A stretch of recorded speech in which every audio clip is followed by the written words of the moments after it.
የሸኮ ብሔር የዘመን መለወጫና የምስጋና በዓል ለሶስተኛ ጊዜ የብሔረሰቡ ተወላጆችና ተጋባዥ እንግዶች በተገኙበት በደማቅ ስነ ስርዓት ተከብሯል። በበዓሉ ዕለትም የፌዴራል፣ የክልል፣ የዞን እንዲሁም የወረዳና የከተማ አስተዳደር የአመራር አካላትና ከአጎራባች ዞኖች የመጡ የተለያዩ ብሔር ብሔረሰቦች የተሳተፉ ሲሆን በዕለቱ ያነጋገርናቸው የተለያዩ የህብረተሰብ ክፍሎች በዓሉ የብሔረሰቡን ባህልና ወግን ከማንጸባረቅ አልፎ ማህበራዊ መስተጋብርን ይበልጥ የሚያጠናክር ነውም ብለዋል።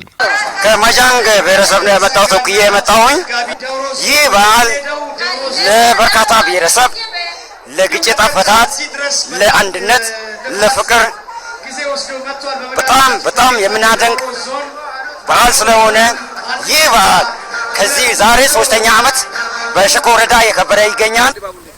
በጣም ዛሬ ድባቡ ደስ የሚለው የሸኮ ብሔረሰብ የዘመን መለወጫ የምስጋና በዓል ተብሎ ዛሬ በትከሻ ቤንጊ ላይ ሁሉ እንደምታውቀው የሸኮን አልባሳት ለብሶ ተንሸባርቆ አምሮባቸው ደምቆ እንደዚህ ሁኔታውን ትከሻም በዓል የተከበረ ይገኛል።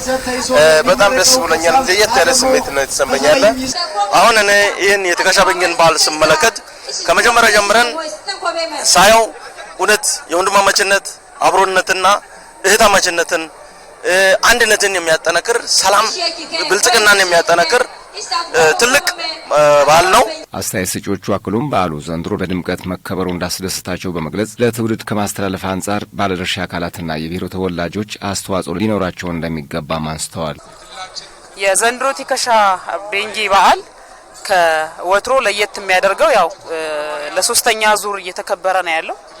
ከጊዜ ወደ ጊዜ በዓሉ የተሻለ እና ህዝባዊ እየሆነ ህዝባዊ መሰረቱ እየሰፋ የመጣ በዓል ነው።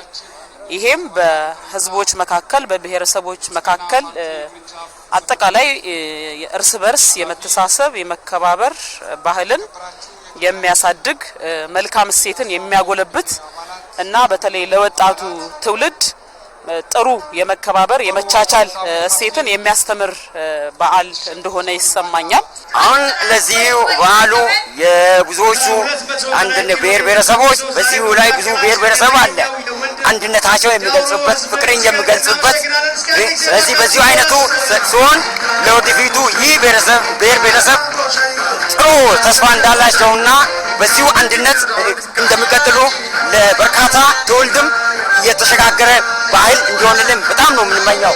ይህን ባህል ማክበር ከጀመርን በኋላ በተለይ የብሔር ብሔረሰቦች ትስስር አንድነትን በደንብ አድርገን የምንሰብክበት በዓል ነው። ከዚህም በፊት ሸኮች ራሱ ሸኮ ብሔረሰብ ራሱ በየቦታው ተበታትነው አይገናኙም ነበር። በጉራ ፈርዳም በቴፒም አካባቢ ተለያይቶ እዚህ በሸኮ ላይም ተለያይቶ ነው ያለው። ከዛም አልፎ ደግሞ የቀሩት ማህበረሰቦቻችን የቤንች ብሔረሰብ፣ የከፋ፣ የሜኤኒት፣ ማጃንግ አንድነታችን በደንብ አድርገን የምንሰብክበት ነው። በአንድ ጠርተን አንድነታችን የብሔር ብሔረሰብ አንድነታችን አጠናክረን የምንቀጥልበት ነው። ይሄ ባህል እንግዲህ የሁሉንም ቤት ስራ ነው።